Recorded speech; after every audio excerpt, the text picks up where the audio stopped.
All right, welcome to Buying versus Renting a Home. This is our last 2025-2026 Get Savvy webinar of the Get Savvy Grow Your Green Stuff webinar series. My name is Andrea Pellegrini, and I run the Student Money Management Center out of University Bursar for the entire University of Illinois system. So that includes Champaign, Chicago, and Springfield. And I am joined today by my colleague in IDFPR, Carrie Byer. Carrie, do you want to introduce yourself to everyone that's joining us today? Good afternoon. My name's Carrie Byer. I'm with the Illinois Department of Financial and Professional Regulation. I work in the Division of Banking, where specifically in the area of mortgages, and I work in consumer services, where we receive complaints about companies who are licensed to do mortgages or individuals. And I also work with a special program called Anti-Predatory Lending Database. Thank you, Carrie. We're really lucky to have Carrie here because she knows so much about housing in general, in addition to mortgages and anti-predatory lending practices. Collectively, the Get Savvy team represents organizations across the state of Illinois, which rest on the land of multiple Native nations, which includes the ancestral lands of the Peoria, Kaskaskia, Piankashaw, Wea, Miami, Mascoutin, Ottawa, Syilx, Meskwaki, Kickapoo, Potawatomi, Ojibwe, and Chickasha nations. And we have a responsibility to acknowledge these Native nations and to work with them as we move forward as a more vibrant and inclusive society. So I am going to attempt to launch a poll. Like I said, I've been having some tech issues today, so let's see if we can get that launched. There should be a demographics poll that pops up, and it lets us know kind of who's joining us. We obviously have a little information about who registered, but we don't know exactly who is joining us today. So if you can let us know kind of what age range you're in, whether you're a full-time employee or student, kind of what university that you're associated with or how you learned about this particular series, that would be really helpful. It helps us kind of identify what marketing needs to be put in place for next year. And the other information helps us kind of modify how we talk about examples and how we think about how to present some of this information. So about 36% of you have participated so far. I'll leave it up for a little bit longer. But we have all kinds of age ranges from 18 to 74 represented today. That's a big age range, and that's wonderful. We have a lot of students, but we also have some full-time employees and retired folks, as well as some part-time employees. A lot of folks from Urbana-Champaign and Chicago universities. Those are our biggest ones, so that makes sense.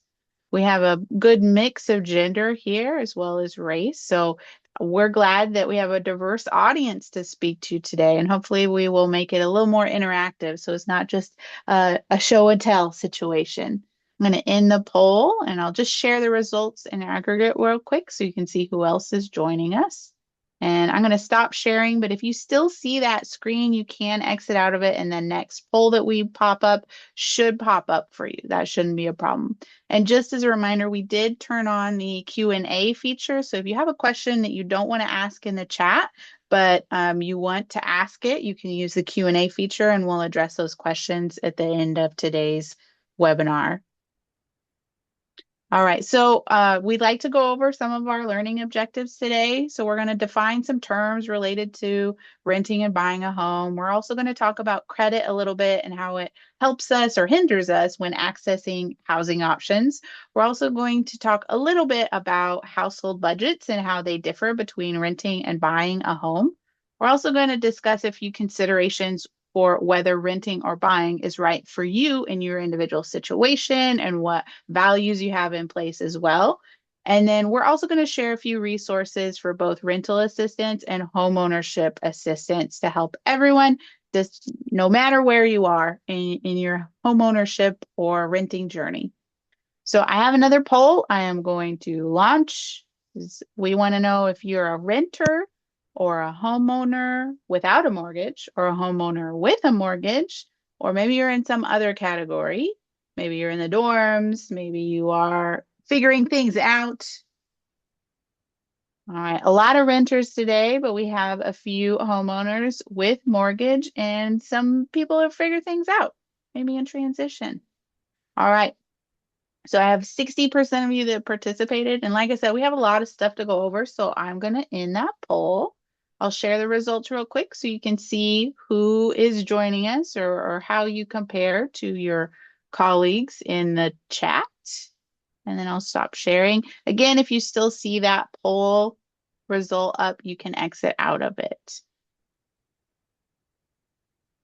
All right, so I just want to talk a little bit about some of the statistics around renting and homeownership in the United States. It's going to look different if you are looking to move abroad, but we'll talk a little bit about renter and homeowners in the US. So for the most recent quarter in 2026, 7.3% of rental properties were vacant, and the median asking rent in Illinois was around $2,200 a month. So remember that Chicago has a high cost of living and a high population, so the housing need is a little bit higher there compared to other parts of the state, which makes the median asking rent price a little bit higher than what you might see in like Champaign or Urbana or Springfield, for example. And sometimes homes that people own go vacant for one reason or another. And in the last quarter, just over 1% of home residents were vacant. The median listing price for Illinois was almost $300,000. So again, there's a high population in the Chicago area and a higher cost of living. So it might look different if you're in another part of the state. It might be higher or lower. The homeownership rate was 65.3% for the first quarter of 2026 as well. That is higher than the last time that we did this webinar. And part of that is because the cost of inflation makes people stay in their homes longer and they end up paying things off as well. And so that might be part of the difference with the home ownership rate. We tried to also look up an updated statistics on renters as head of household, but the most recent census publication was from 2019. And so 36% of heads of household were recognized as renters, which is a pretty significant amount. The other thing that I want to point out is that not everyone has equal access to home ownership. Americans who are Black, Hispanic, or under the age of 35 are more likely to rent than to own for a wide variety of factors. But we need to acknowledge that it's not evenly distributed or equitably distributed for everyone in the US. Lack of access to affordable housing also increases housing insecurity issues, which can impact people's health, in addition to other things like their ability to grow wealth, their ability to navigate environments or challenges. And since we're going to be talking about home buying and renting, we felt it was important to draw some attention to this issue of housing insecurity, particularly since the COVID-19 pandemic exacerbated housing insecurity in general. And the economic hardships that people faced from the pandemic disproportionately impacted women and people of color. And that housing insecurity that people experienced during the pandemic can have lasting effects. So that means it could still be having an impact today.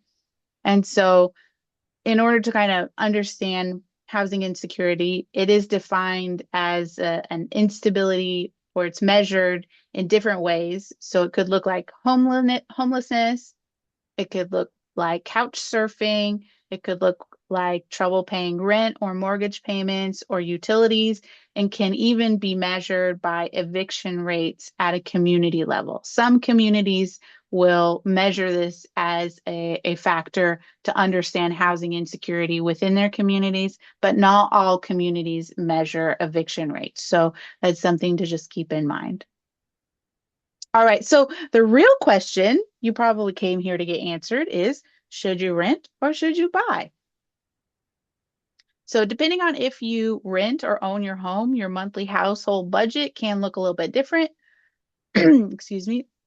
The majority of the cost is typically your rent or mortgage, but there are also utilities that you might want to consider. So some of those might be included if you're renting.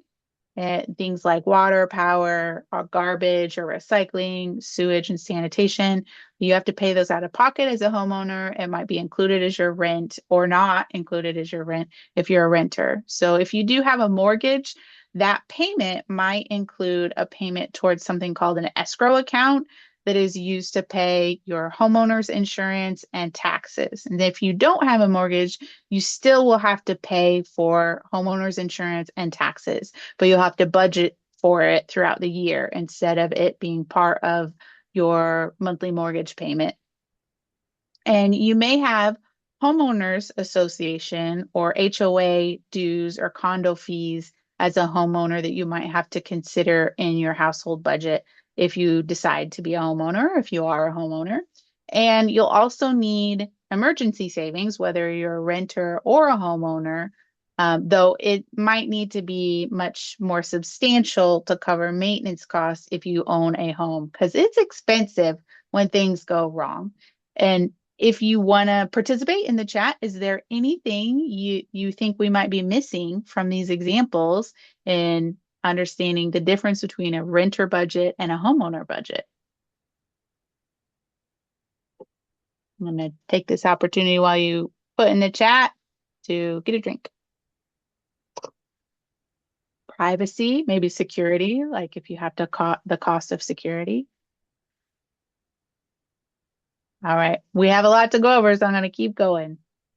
So before you decide if renting or buying is best for you, there are several factors you may want to consider. So things like equity, the housing and rental markets, your life transitions and values, like I mentioned earlier, and the varying levels of personal responsibility or liability that each one entails. And we're going to touch on each of these over the next few slides because they are unique concepts that you may or may not have been familiar with before.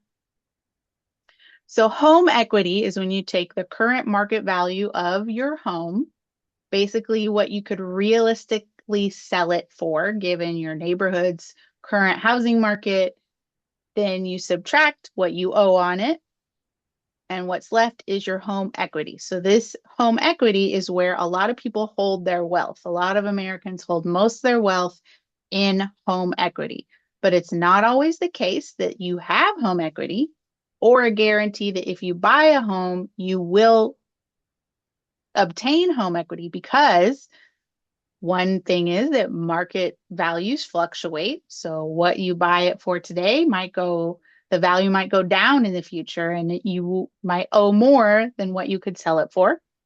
Mortgage costs can also delay progress towards building equity if you're not paying down the principal balance of the loan fast enough. So when interest rates are higher, and you have a longer term, it takes longer to pay down the principal because you pay interest as it accrues, and more interest is accruing each month when you have a higher balance. Time also has a strong influence on your ability to build equity. So this is why anticipating your life transitions and your future goals is important when you're factoring in whether or not you want to buy a home or rent. And oftentimes, a residence is not considered an investment. It is an asset that also has many liabilities attached to it. And most financial planners strictly view your home as a place to live that may or may not have value depending on those liabilities and the market.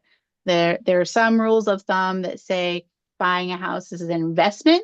It is not, unless you are going to be renting that property out and it is generating income. And even then, it is a risky one if you don't understand your market or there's significant liabilities that are outside of your capacity to pay for if something happens. So there's a lot of things to consider with home equity and risk.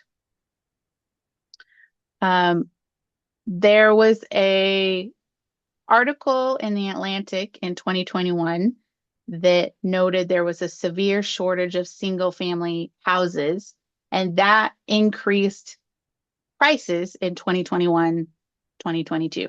So the availability of housing types can impact different trends relating to housing availability. And that's just one example. For example, interest rates can also impact how many people get to have mortgages. For example, when interest rates are low, more people can have um, tend to have access to mortgages that wouldn't be able to afford it otherwise. While higher interest rates make people less likely to purchase a new home, as well as inflation being a factor. Millennials are also getting to a point in their lives where many are able to start families, which increases the likelihood to look for more permanent housing. And that prime home buying age is between the ages of 30 and 39 now. And millennials are now in their 30s. So you have a lot of people looking to buy that are millennials now. Construction costs can also impact lower income communities and the affordability of housing in those communities. And then, of course, supply and demand will also impact different trends related to both homeownership and rental availability. So, those are all some factors that impact housing options for everyone. There are also a lot of responsibilities to consider that come along with homeownership. So some of these are what people consider maybe hidden costs of homeownership. So for example, if you aren't planning for property taxes or homeowners insurance and you pay off your mortgage and then you don't have an escrow account, that might be a surprise. HOA and condo fees can fluctuate as well, but that can be a surprise or hidden cost. The cost of replacing a roof can be quite high. There's HVAC, electrical, plumbing. If you get termites that are destroying some of your home, replacing that or fixing that issue can be what some people consider a hidden cost. And obviously, mold remediation and landscaping and lawn care. Those are just some examples. We did not make a robust list, so you might think of other things that would be considered hidden costs here. So before you buy, here are some questions that you want to think about. What is the price or cost of the home? How long do you plan to stay in that home? What does your mortgage options look like? Do you want a shorter term, like a 15-year, or a longer term? The standard is 30.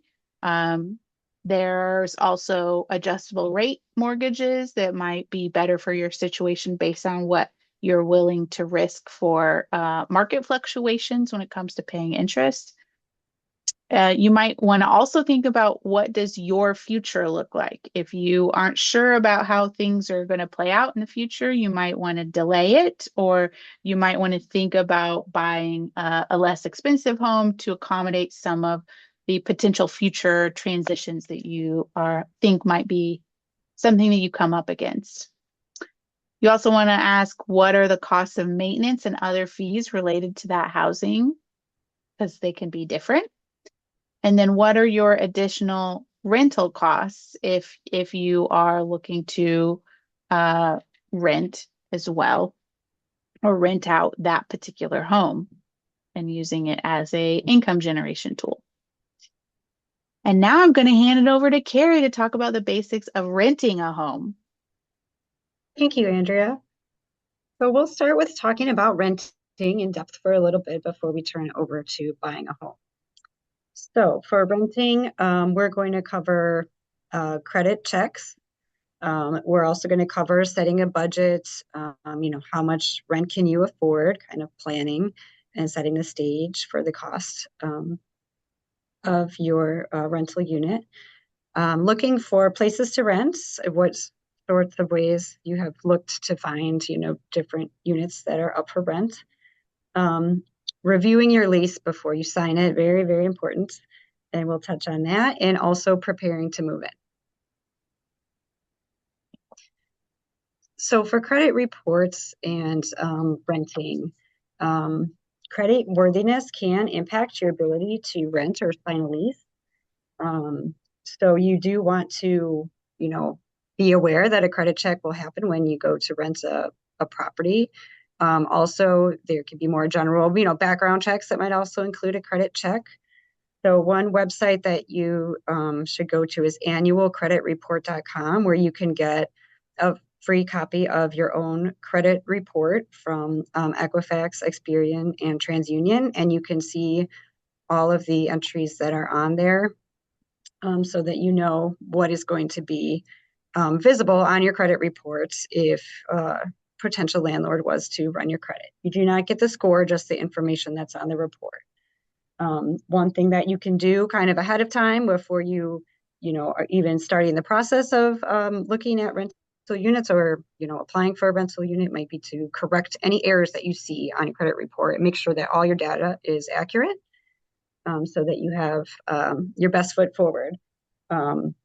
There's also, when a landlord does a credit check, generally that's considered like a soft inquiry, which means it wouldn't affect your credit score, but you should check because some landlords can possibly do hard inquiries on your credit report, which again would have an impact on your credit score.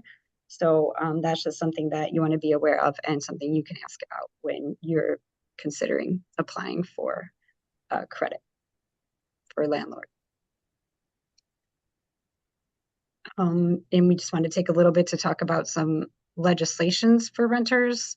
As we said, the leases can be a hard or soft inquiry, so that's one thing that you do want to ask about when you are applying for a rental unit. There's many different laws and legislation that applies to renters. There's federal regulations such as the Fair Housing Act that protects tenants from discrimination on the basis of race, color, sex, national origin, familial status, or disability, and it protects against discriminatory advertising. The Fair Credit Reporting Act is important because it protects tenants by requiring landlords to get permission before doing a credit check. So you'll know if the landlord is going to do a credit check on you. And it also requires landlords to tell you if the reason that they are rejecting your application has to do with your credit. So there's also the Illinois Human Rights Act, also, protects tenants from discrimination. And there's also a various, even down to the local level, there are local ordinances that apply in maybe the specific city or town that you are looking to rent that are specific to landlord-tenant law. So that's one thing to be aware of as well.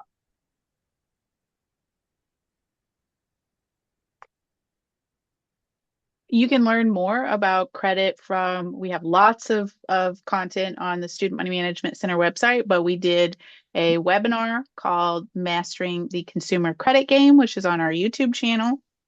And then we have several podcast episodes explicitly on credit if you look up Making Sense of Money on Apple Podcasts or Spotify or SoundCloud. And then we have another interactive thing for you to do in the chat. So how have you looked for apartments in the past, or maybe now you're looking for apartments? What are you using? Are you using online things? Are you using your friends and family network? If you could share in the chat, that's helpful for us. Zillow. Well, some people are using Zillow. Excellent. Friend recommendations online or looking at real estate brokers. All right, these are some good ideas. Keep them coming. I'm going to summarize some that we thought of. So we thought of friends and family and coworkers, especially if you're moving to a new place because of work. Coworkers can be really helpful for that. Online sites, someone mentioned Zillow, someone mentioned Google. Newspapers can actually be a good place to look as well. Some newspapers have an online database of rental properties as well. Real estate companies and rental property managers, you have a lot of options when it comes to looking for rental properties. But I'm going to hand it back to Carrie to talk about reviewing your lease. Thank you. So one of the most important things that when it comes to reviewing your lease is just to take the time to read it and read it carefully, review. One thing that you can do is you can ask, your potential landlord to see what the lease looks like beforehand so that you have time to maybe sit down when you're not rushed and read through it. You're not feeling pressure to sign it right in that moment. Some of the things you want to look for is look for hidden fees. Are there any costs that you didn't anticipate that might be your responsibility as the tenants? And also, check on if there's an addendum. Is there rules for the particular building, or that you're moving into? Like, what is there? You have to. How much noise can I make? Can I have to keep quiet? Can I hang pictures or decor on the wall? Can I put a grill on the patio? It's important to be aware of the rules that you're expected to follow as the tenant, and that everyone else in the building is expected to follow as well. And the lease does really lay out what your responsibilities are as the renter. It's, a legal document, and it's really important that, you understand exactly what your responsibilities are. And in the same token, if there's something that's really important to you, that is not in the lease, it's a good idea to, to put that in the lease as well. I'll talk to the landlord about putting that in the lease. If you go to look at a unit and you say, "Oh, can I bring my pet?" And they say, "Oh yeah, sure, no problem," but you don't see anything about that in the lease, it might be a good idea to just say, "Hey, can we put something in the lease that says I'm allowed to have a pet?" That way everyone knows what's, that's the situation and everyone agrees to it, and that protects you.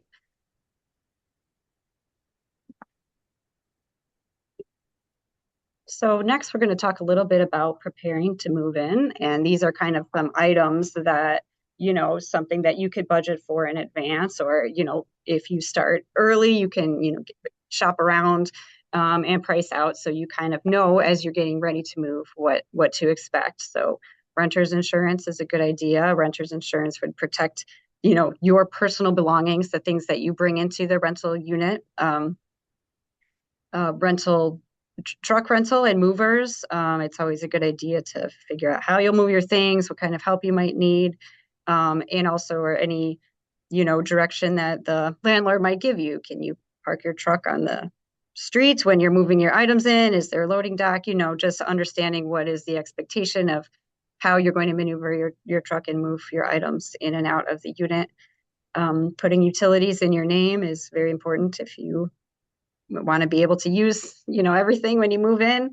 Make sure you talk with the landlord about, what utility companies, they use, and what utilities need to be put into your name so that you have the electricity or the gas when you're ready to move in. It's all set to go. Packing can definitely add some costs for supplies, boxes, or other moving supplies you need to do to protect your valuables, or, your furniture, things like that. And finally, there are some places that charge move-in fees. So this is another thing too to check on the lease or maybe the application. Is there a move-in fee? What are you being expected to pay it? How much does it cost? All of those details.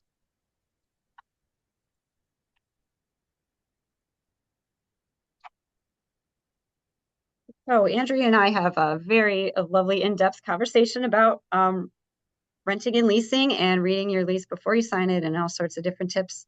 So if you'd like to check that webinar, that is available for you to watch and go more in depth on this topic.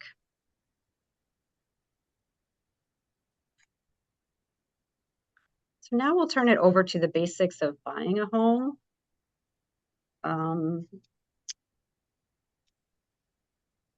And we wanted to start with a little bit of, interaction. If you're going to tell us what's your dream home, take a moment to just dream and describe in the chat what your home looks like. Are there particular features that you would want? Yeah, we love the bungalow. Yes, the architecture. That's a great one. Location. Who do you want to be by, or what do you want to be by? Different styles. Do you want a yard? Do you not want a yard? All the different things that you. So Carrie, what is your dream home? Do you feel like you live in your dream home, or what is there something that you would like out of your next home that you don't currently have? I like outdoor space. I would say I have some outdoor space, which is nice, but yes, that's a key for me. I like to be outdoors. Yeah. I like our house. We have a shared driveway though, which isn't bad as long as you have great neighbors. But sometimes when visitors come over, they don't realize it's a shared driveway and they block me in. I don't like that. Well, that's not fun. No, it's not. Like, especially when I'm like, I have to go somewhere because someone just called me and there's an emergency. So anyway, I'd like to not have a shared driveway just when those situations happen.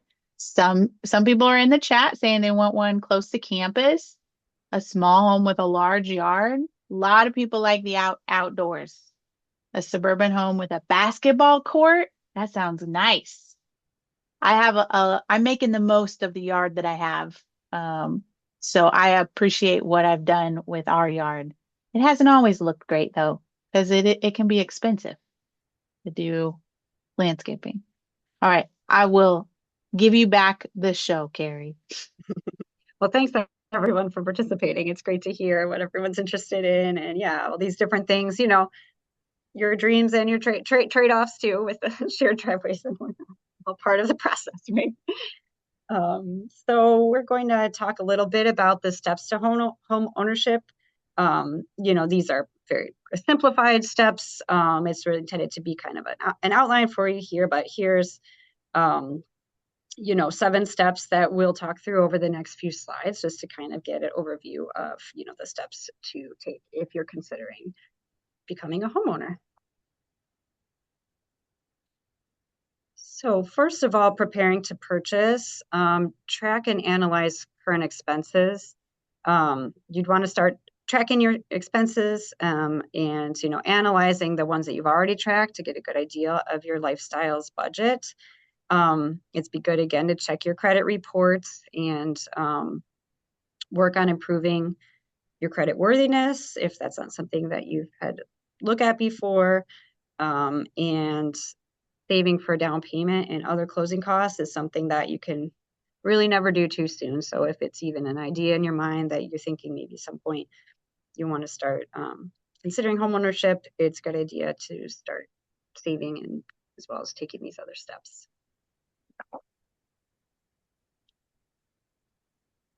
So building a hypothetical budget, that's a really important step. And, when you sort and analyze your own expenses, then you could kind of build a hypothetical budget that would include additional costs that you might not have when you're renting. So, the mortgage payments, how much mortgage payment can you afford, in light of all the other expenses that you have on your weekly and monthly basis. There's, as Andrea mentioned, sometimes a house may come with a homeowners association, which has a monthly payment requirement that will go to, to the neighborhood for any sorts of facilities that may be there, pools or parks or that sort of thing. Condominium associations frequently have assessments that cover, the shared portions of the building, like the hallways or the exterior or different things like that. So that's another cost you have to be aware of that would add into, on top of the mortgage cost itself. Of course, utilities, emergency fund savings, which, as Andrea said, is so important for homeowners, and any new, cost changes as a new lifestyle if you are transitioning to, to home and maybe to your overall lifestyle, just considering how much things would cost you. Maybe you instead of walking, you're driving, or different things that might change in the process. So.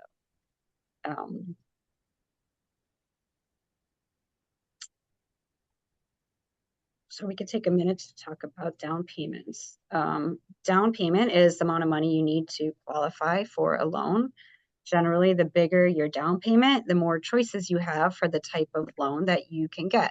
And you also have more option to kind of have maybe a more affordable loan if you have a larger down payment. We're not going to talk, very deep into mortgages on this webinar, but we will talk about them a little bit more. But the graph here is showing a typical down payment for first-time buyers between 1989 and 2021. It's fluctuated, but it's generally been below 10%. Repeat home buyers generally have a higher down payment, but again, they're not usually exceeding 25%. And in 2021, down payments were 7% for first-time home buyers, 17% for repeat buyers on average. So, you may have heard, oh, you need a 20% down payment to buy a home. This is not true, but it does affect, what types of mortgages you might be eligible for, and also whether you have to pay something called private mortgage insurance, which we're going to talk a little bit more about.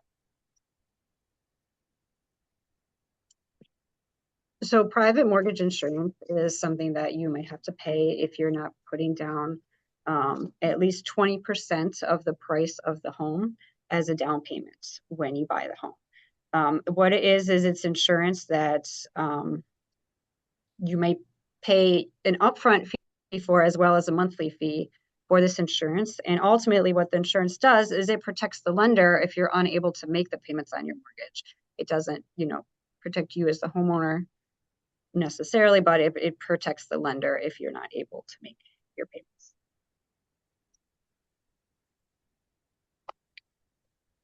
So I think actually that Carrie talked about this graph a little bit. So I'm going to go back to the slide where Carrie was talking about it. So I can talk about how housing prices and rent has moved upwards since the early 2000s.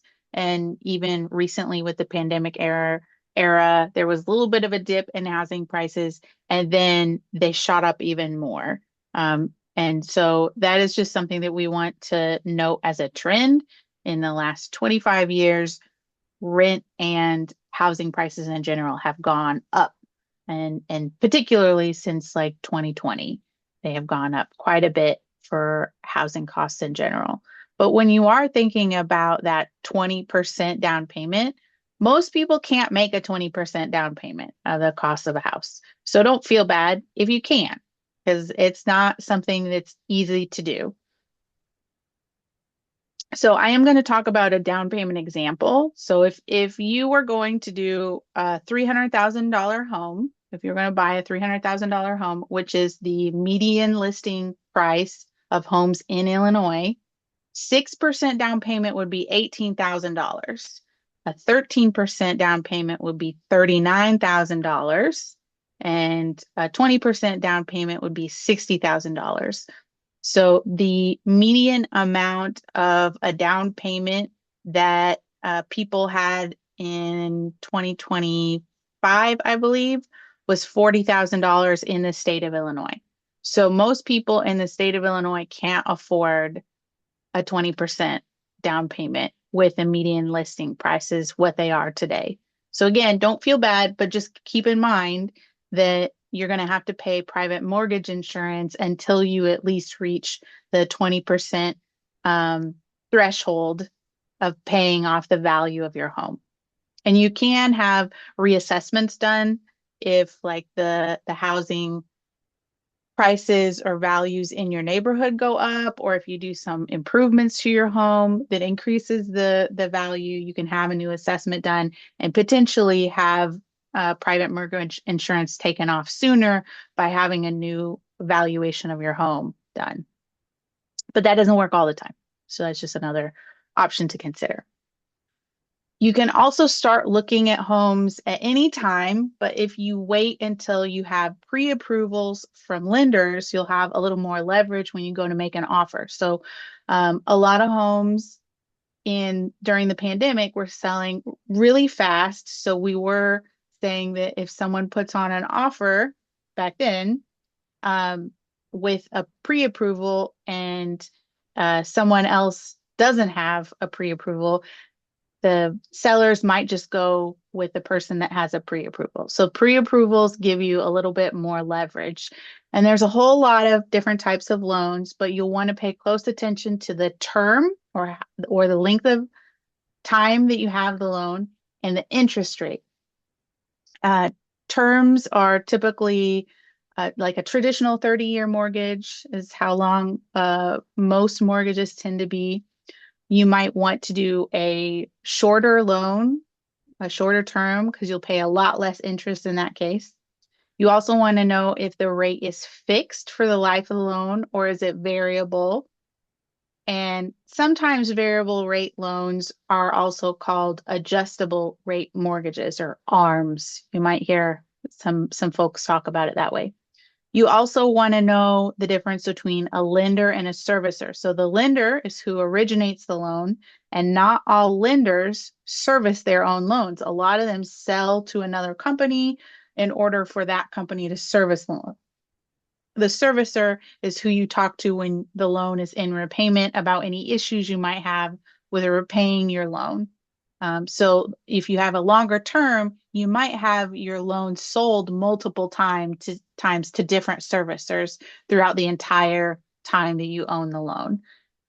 So you also want to consider the cost of origination fees. These are sometimes called administration fees, and they cover the cost of creating the loan to begin with. And there might be a few fees that are associated with the beginning or starting of that loan.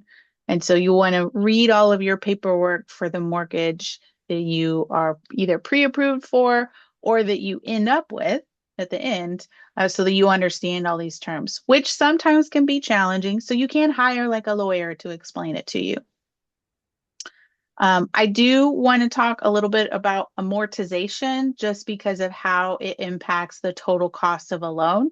So for this example, we use the Consumer Financial Protection Bureau to kind of help us out with this. But according to them, amortization means paying off a loan with regular payments over time so that the amount you owe decreases with each payment. And most home loans amortize, but some mortgage loans do not fully amortize, meaning that you would still owe money after making all of your scheduled payments because you still owe some amount of money on that loan. And according to the Consumer Financial Protection Bureau, some home loans allow payments that cover only the amount of interest due or an amount less than an interest due. And if the payments are less than the amount of interest due each month, the mortgage balance will grow rather than decrease. And this is called a negative amortization. So other loan programs that do not amortize fully during the loan may require like a large lump sum balloon payment at the end of the loan term.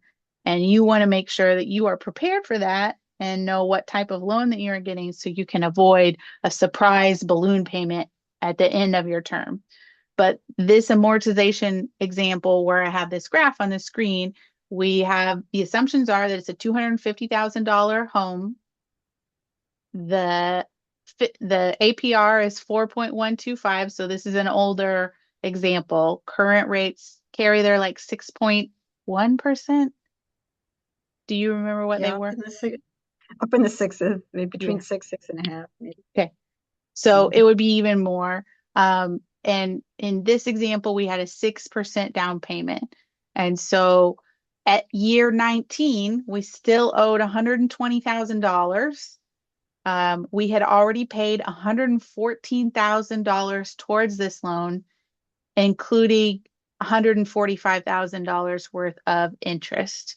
And so that is a lot that we have paid in, and we still have, 11 more years to pay off the term. And so that's why time is such an important component of paying off a debt. So a shorter term, you're going to pay off less in interest as well. It in general depends on the interest rates. All right. So who do you think are all the people that you need to know in a home buying process? Can you tell us in the chat? I know that there's some homeowners here already, so you already know some of them because you bought a house.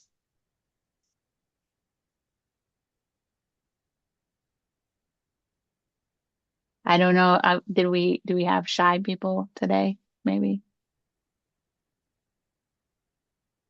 a bank, a realtor. There we go. Lender, closing company, real estate agent, lawyer. All right, you guys got most of them, so we're gonna go ahead.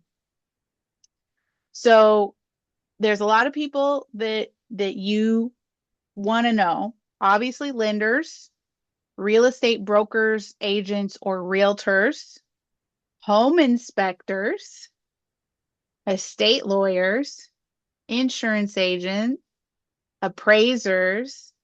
You might also want to make a list of family, friends, coworkers that have recently purchased homes to act as like your network of advisors throughout the home buying process as well. So there's a lot of people in your network in the home buying process that you're going to need to know. Um, Knowing multiple lenders, you can kind of compare pre-approval options as well. And that can be really helpful for comparing your interest rates and terms, what they'll do for you. I bought my home a long time ago at this point, but I reached out to, I think, 5 or 6 different lenders at the same time, and I was very explicit in what I wanted. Um, and I said I want a 15 or a 20-year mortgage, and this is how much I have for a down payment.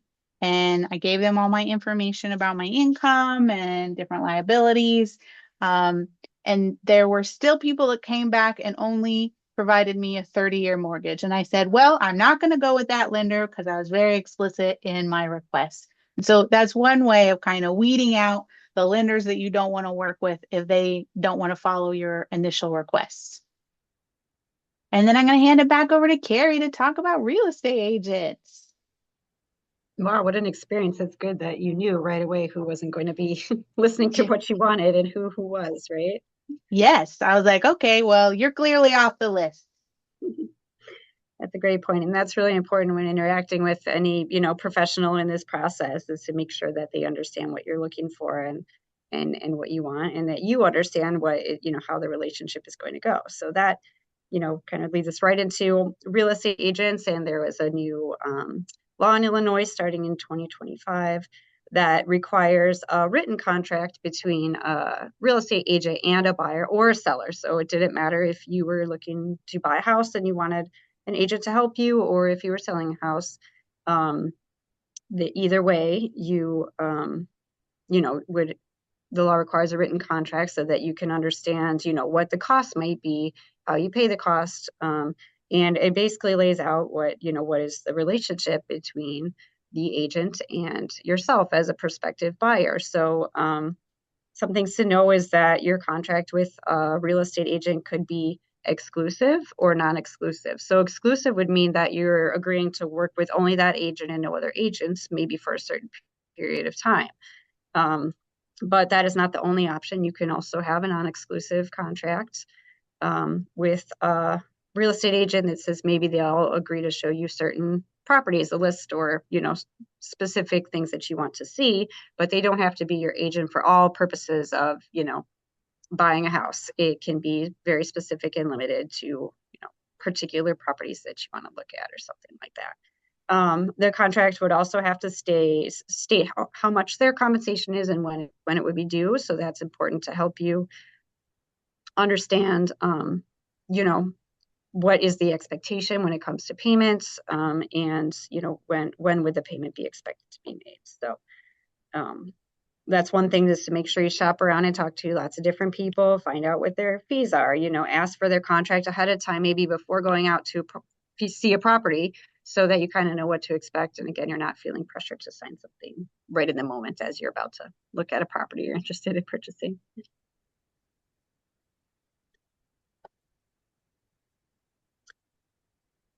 So I'm going to go, I see we're getting a little low on time here. So, looking at homes, some of the questions to ask, I know we covered some of these, but are there homeowners association fees or condo fees or assessments?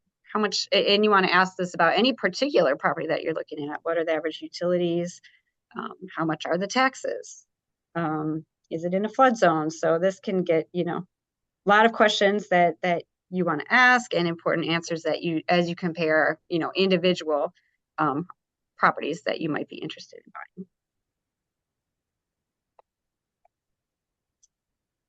So making the offer, as Andrea stated, sometimes there are lots of buyers interested in making offers on a particular property. So one thing to be aware of is you might need to put in multiple offers.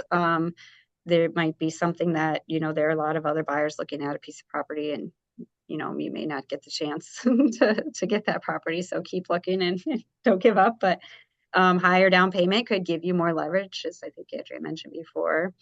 You may, the seller might be more interested if they see that you have a down payment. And don't forget about earnest money. That's money that you would pay to confirm that you're, making an offer and you're invested in the contract. It shows that you're serious about buying the home that you've made the offer on. And also it's important to read and understand how it works with earnest money. If you don't ultimately end up buying that property, you want to make sure you understand what's going to happen to the money that you put down. Will that be funded to you, or what circumstances would it not be? So that's an important point to look for. Carrie, can I make a note about earnest money real quick? Yeah, please. So, I was selling my brother's house after he passed away a few years ago, and I was consulting with my father-in-law who had bought and sold multiple houses, and we were talking about this particular offer that came in, and he was skeptical because the earnest money wasn't very much. It was like maybe $500, and I think that earnest money expectations differ by market. So, for example, when I bought my home, I think I paid $250 in earnest money, and that was considered extremely low by the standards that my father-in-law had because he had bought in other markets. So, understanding what the market is like, where you're going to be putting down earnest money or a down payment can help you have more leverage too. So talking to your realtor, your real estate broker can help you understand what's expected in this market. And that's all I wanted to say about that. It's back to the Carrie show. Absolutely. Thank you. And again, if you are hiring and working with experts in, these areas to walk you through this process, you definitely want to make use of their knowledge, right? Closing costs generally have been, going up. So that's one thing just to be aware of too, as the cost of homes has also been increasing. Loan costs are increasing. So just to give you a sense from this graph, if you compare Q1 of 2021 to Q2 of 2025, the total loan costs have increased by 69%. So it's been a pretty drastic increase. And, that can affect, how much the loan is going to cost you, how much you may need to bring to closing, and, just something to be aware of as you're saving and planning the process.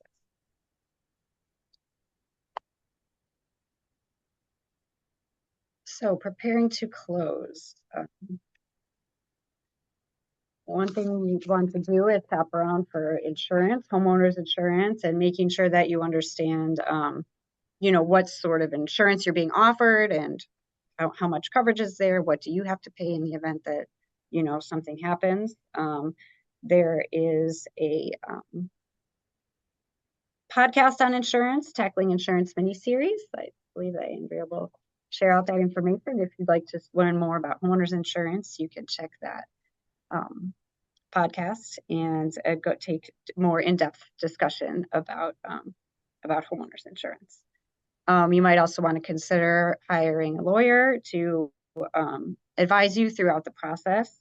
Home inspector is, an important part of the process too. If you've decided to make a offer to purchase a home, sometimes you can make it contingent on there being an inspection so that, a home inspector can go in and let you know, are there any issues that aren't obvious to you that you might not be aware of with the house? And that is valuable before you go and, complete the purchase of the home.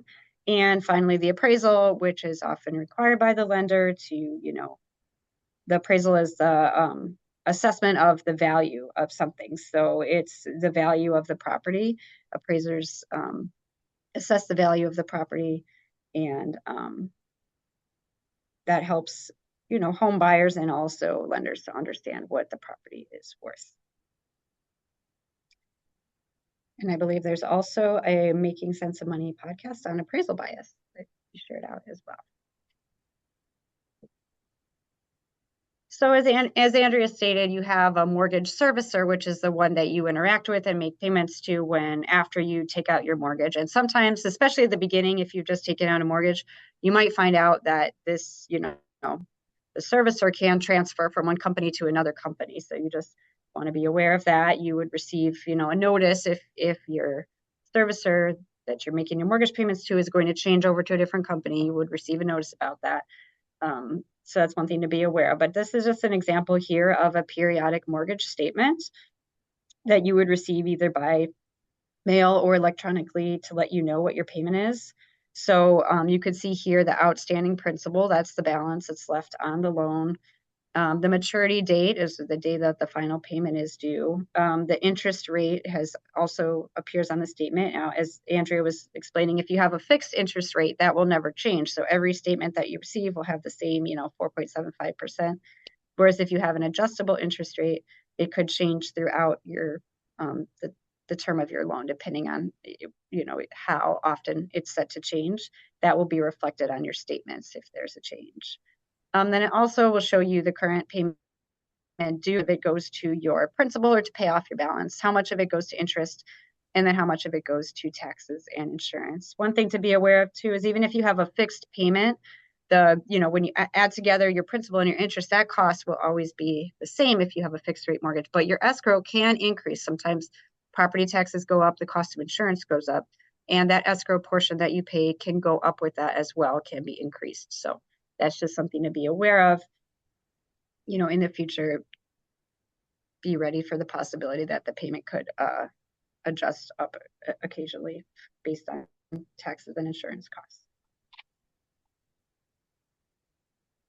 Andrea, I'll pass it over to you.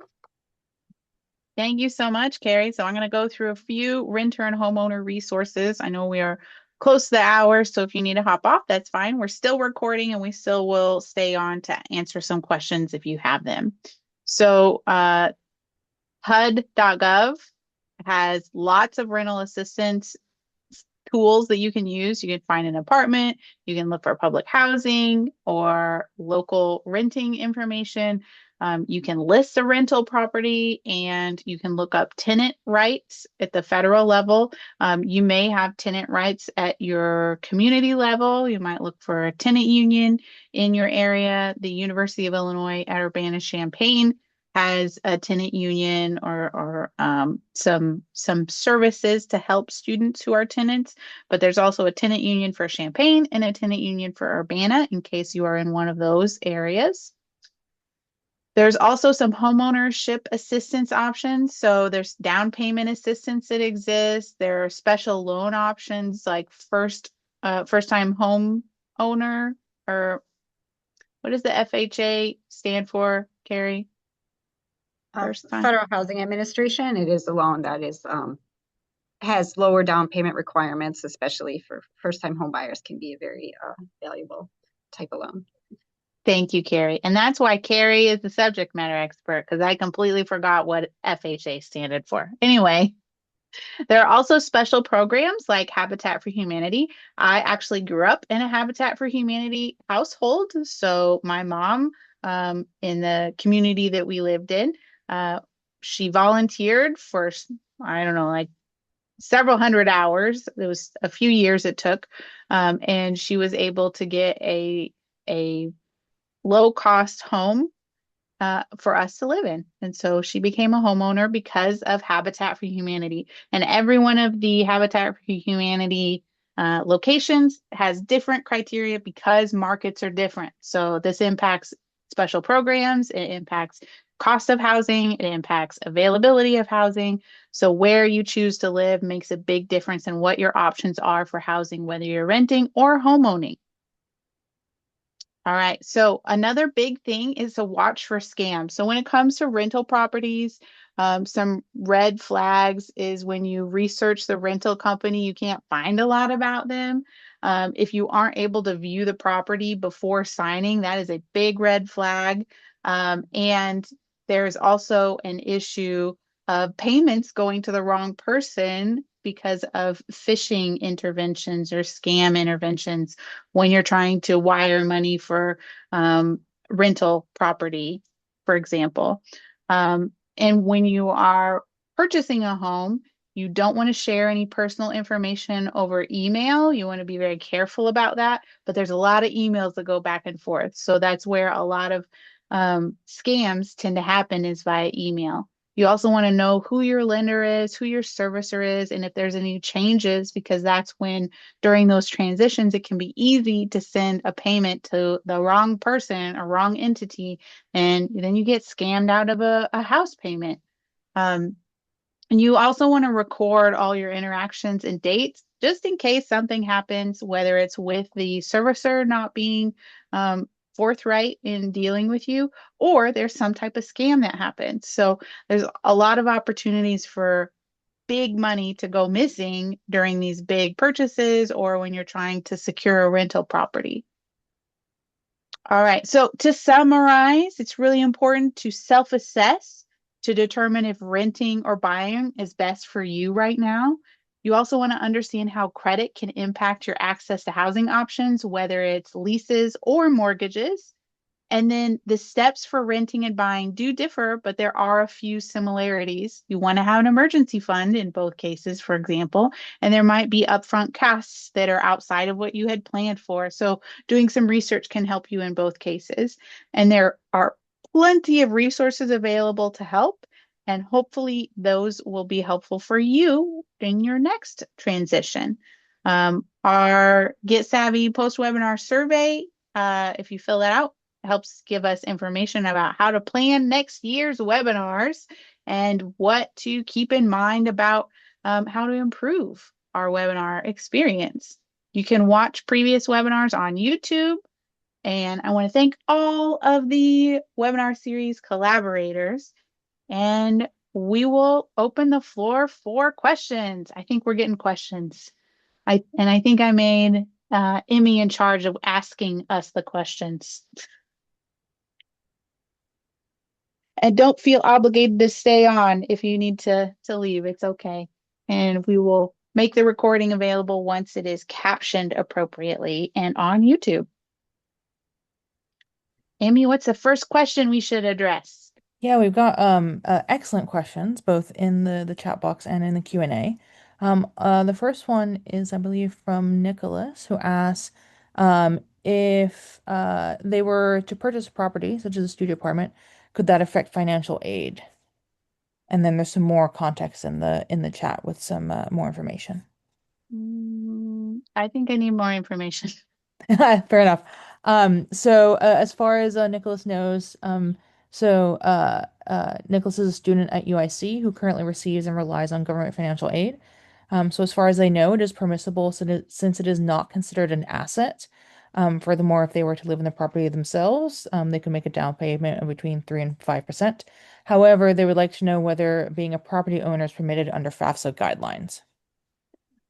It is permitted because a lot of people have to, um, obviously include their parents' income or home. Being a homeowner doesn't preclude you from getting access to financial aid.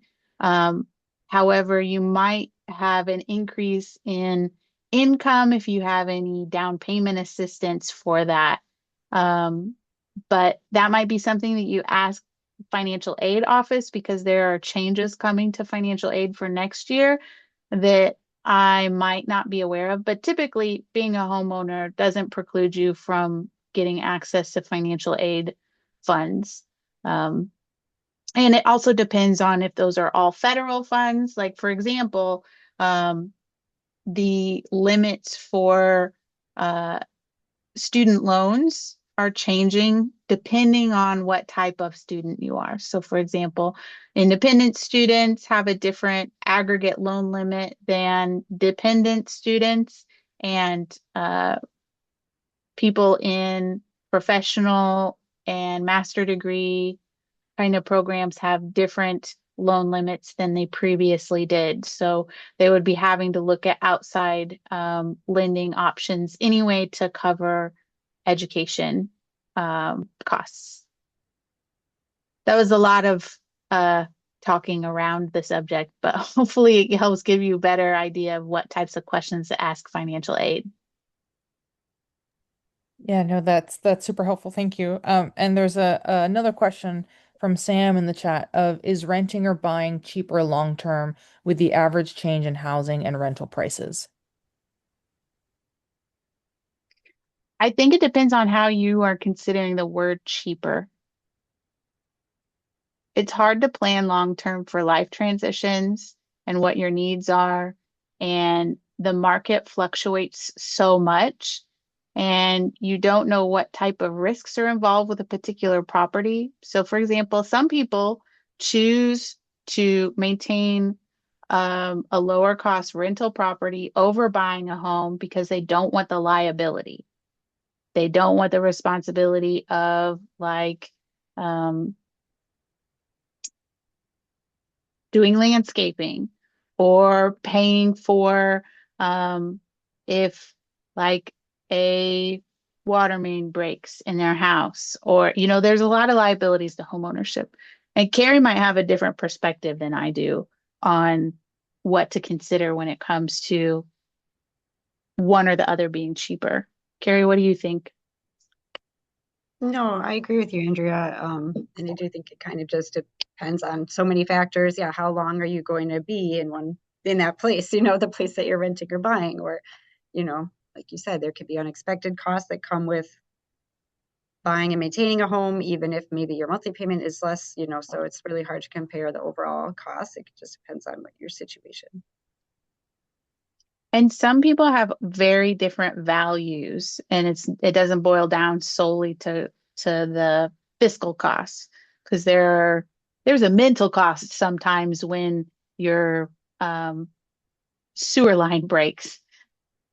That Absolutely. happened to me, right?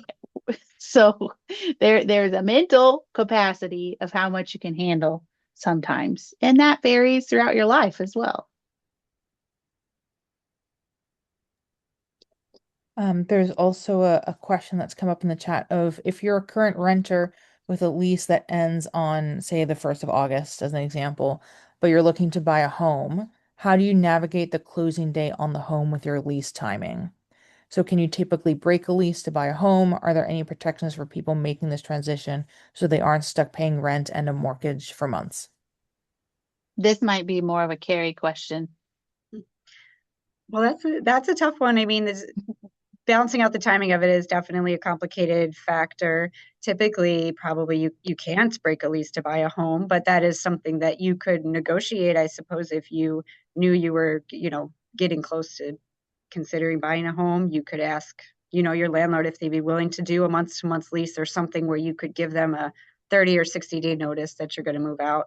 But that's something that they would have to be willing to agree to as far as, you know, the timing of it. So it is complicated. I mean, it is, yeah, in a perfect world, you'd want as little overlap as possible, but it is very hard. I mean, I think the home buying process, I'd say 30 to 60 days at least probably would be good. Maybe, and that may even depend on where you are. So that's a question you could ask, a real estate agent, how long would this process take so that I can plan for, the end of my lease. It's very difficult to balance that out. Yeah, and the underwriting process can take longer too, depending on your lender as well. So it's not always a factor of like, even if you could pay cash and moving at a timeline that works for you, it might not work for the people selling the home. Some alternative things to think about is seeing if you can sublet if you have to sign a longer lease and maybe you are able to close sooner. If you have someone that will sublet from you, that will reduce your overall costs for the rest of your lease. The other thing is if there's a gap, you might look for like weekly rentals for somewhere to live and then storing your stuff in storage between when you have to move out from your lease and when you get to close on the home, which is nerve-wracking, but those are some alternative options to consider for that transition that might lower your overall costs. And we also got a question of if a person gets a mortgage to pay a property for 30 years, so a 30-year mortgage, can one make the payments earlier and pay it in, let's say, 15 years? Is there any problem with that? I have opinions, but I'll let Carrie talk first if she wants to. Well, it's yeah. Well, I'm interested to hear what you have to say, Andrea. But that is certainly an option. I mean, if you have a 30-year, mortgage, you might pay a higher interest rate for that than a shorter mortgage. Just that's just one thing to consider. But you can pay it off faster, so you can always say, well, you have more flexibility, I guess. You always say, well, I have extra money this month. I can send an extra payment, and that comes right off the balance of the loan, and then you end up paying it off much faster if you do that. Um, you know, periodically, or even if, like you're saying, when you graduate, you'll be able to start putting more toward the mortgage. That is definitely an option that can save you on interest in the long run. Um, but go ahead, Andrea. Probably you have something else to say about it. So I was going to say basically the same thing, that you're going to get a better rate with a shorter term. So doing a 15-year from the beginning will give you a lower rate, but seeing that you want to stay in the property while you're in school, at the lower like 30-year payment price point, that makes sense. The other thing to consider is you could refinance after you get more income and a better credit rating, and it might also go down, and you could change the term at that point as well. However, we don't know what the future holds, and so it's no guarantee that interest rates will go down. Interest rates could continue to go up. I don't And want that to happen, but it's a possibility. Go ahead, Carrie. yeah, you're right. No, absolutely. And I was just going to say, paying the amount, assuming it's the kind of the same amount of the amount of the loan you'd be taking out over 15 years means your monthly payment is going to be higher than it would be if you were spreading it out over 30 years, but you'll pay less interest. So it's a trade-off as far as, you know, how much you think you can handle per month versus how much you might save, Yeah, in the yeah. long. And it also depends on the property itself. So, for example, when you move into a home, they've painted it really nice. It looks super great. And then you realize you have a mold issue, right? And mitigating that is going to be extremely costly. And if you don't make full-time adult level wages because you're in school and you're working part-time, that would be very stressful and difficult to cope with. That liability gets us every time. Okay, what else we got, Emmy? I think that has, unless I've missed any questions, I believe that's covered the ones that have come through in the chat box. We also got a question in the Q&A earlier around resources for finding housing for out-of-state students. I shared a resource with that person directly, but I will put it in the chat box just in case it's helpful to anyone else, which is the SMMC resources page, where we have a section on housing that may be helpful to others. Thank you, Emmy. And someone asked about homeowners association fees because they found it to be so high. I don't know a lot about the variance in homeowners association fees, but it's always good to ask ahead of time. Carrie, do you have anything to add on considering homeowners association fees? No, not really, other than to shop around too. I mean, there may be some homes that don't have any homeowner association, so that's to consider just, seeing what the options are out there. Absolutely. I think our colleague Steve Bob also made a comment about looking to have a buyer's agent when you are buying a home. And it made me think, with the new law, Carrie, I know you looked into it more than I did.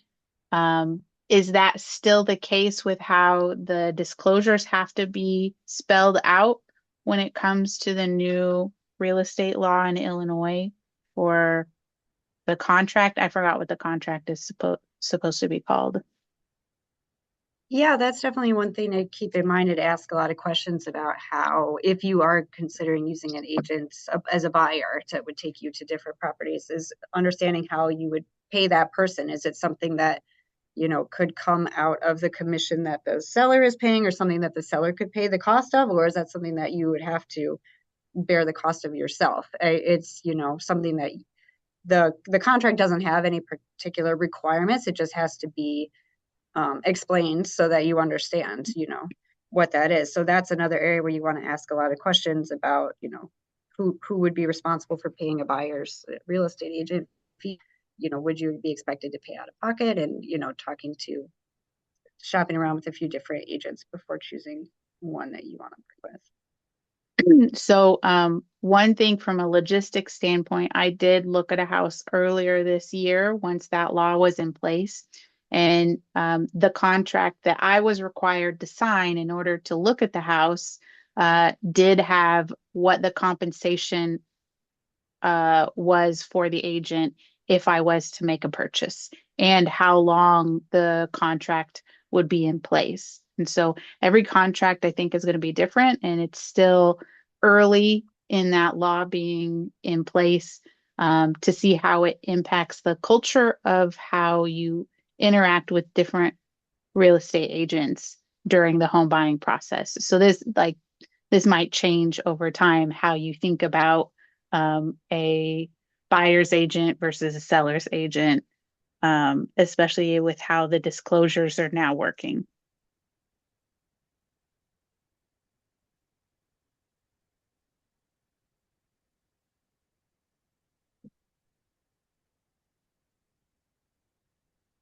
All right. Any other questions? I think we're getting some good comments in the chat too.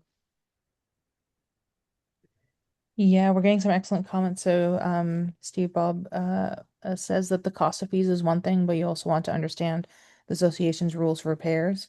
And someone put the comment that to also check what your HOA covers. So some pay for heat and water and trash removals, other just for groundskeeping or other things. Okay. And not all properties have homeowners association fees or condo fees. So that's also important to keep in mind. All right. I think we're going to wrap it up. So I'm going to go ahead and shut off the recording, but everyone have a wonderful day. And if you think of any questions later, you can always email the Student Money Management Center at studentmoney@uillinois.edu, and we'll do our best to get you answers or give you some information on how to get your questions answered by a better professional. Have a great rest of your day.